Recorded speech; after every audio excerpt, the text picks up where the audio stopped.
Hi everyone, in this video today, we're going to talk about microservices, what they are and why almost everyone is switching to this architecture, and also why all future tech products will be made using microservices. At the end, we will also look at some popular microservices frameworks that currently exist and how you can go about using them in your next project or product. I'm Akhil and I'm the CEO at Merletech, where we build highly scalable and mission critical tech products using the most cutting edge technologies for our clients. We have been working with microservices since the past 4 years, and this is why I'll be able to give you a great in-depth overview of this topic. Let's imagine that you have been working on monolithic applications and have an e-commerce application with 3 major modules: users, products, and orders. And all of them are completely dependent on each other. This means if one of these modules have a small bug, the entire product goes down. Now, to increase the uptime of this sort of an application, we can divide the application into completely independent microservices. A microservice is simply a module that has been completely separated. This means that it has its own business logic and its own database, so even if one microservice goes down, all the others continue to work perfectly. These microservices can interact with each other using REST APIs or event queues, also called as message brokers, or using an RPC like the famous gRPC.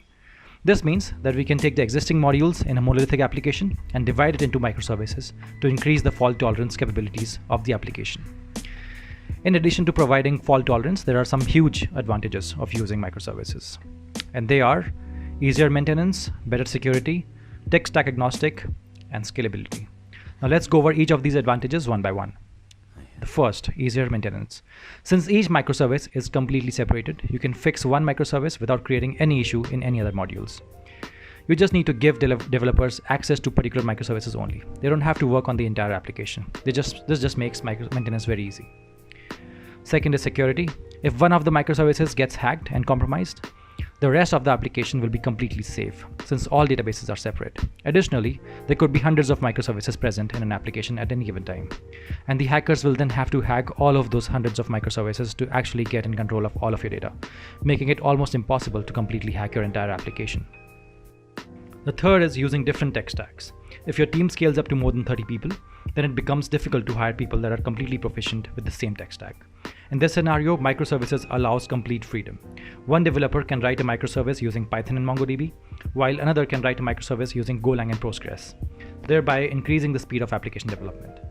This also prevents tech stack locking, which means that if some module requires scraping or machine learning, you can use Python, and if some other module requires a lot of concurrent programming, you can use Golang, and this means you're not locked into a particular tech stack and can take advantage of a technology based on what it specializes in. The fourth is scalability.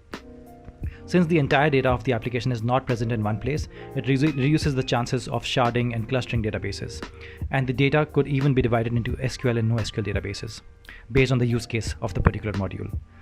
This makes microservices architecture highly modular and scalable. Now we will look at some popular frameworks for building microservices. The first one is Molecular.js. This is an amazing framework with great amount of documentation support and a large community, and does a lot of things right out of the box for the developers, doing most of the heavy lifting and making it very easy to build an application. The second is Spring Boot. This is written in Java and is easily the most famous microservices framework. This has a huge community and a lot of resources available online and can be a great choice if you're already familiar with Java. The third is GoKit.